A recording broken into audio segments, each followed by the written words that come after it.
High বন্ধুরা, আজ সকাল সকাল বেরিয়ে পড়লাম ডিউটিতে। তো সকাল সকাল বেরিয়ে দেখছি ঝামেলা করছে লোকাল বাসের সাথে স্টেট বাস। লোকদের মার খেতে পারবি না তো। হ্যাঁ, বাসের লোকদের আমার কথা আমার কথা আমার কথা শুনে নাকি আমার কথা আগে শুনে করে থামো না কথা শুনে তোমার টাইম না কথা শুনে আমার কথা শুনে আচ্ছা লোক বড় গো কথা না তোমার টাইম না তুমি আসো শান্ত এই ও টাইম না তোমার করে দে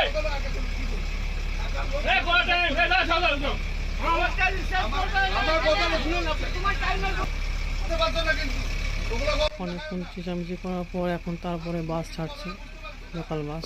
স্টেট বাসকে বললে একটু পরে ছাড়তে, ওই জন্য স্টেট বাস বলে। স্টেট বাসের ড্রাইভার লোকজনকে কিছু বলছে যে বাকি অনেকক্ষণ দাঁড়ানোর পর এবার ছাড়ছে। তো স্টেট বাসওয়ালাও খুব গালাগালি করছে। তো আমি এখন সামনে বসেছি।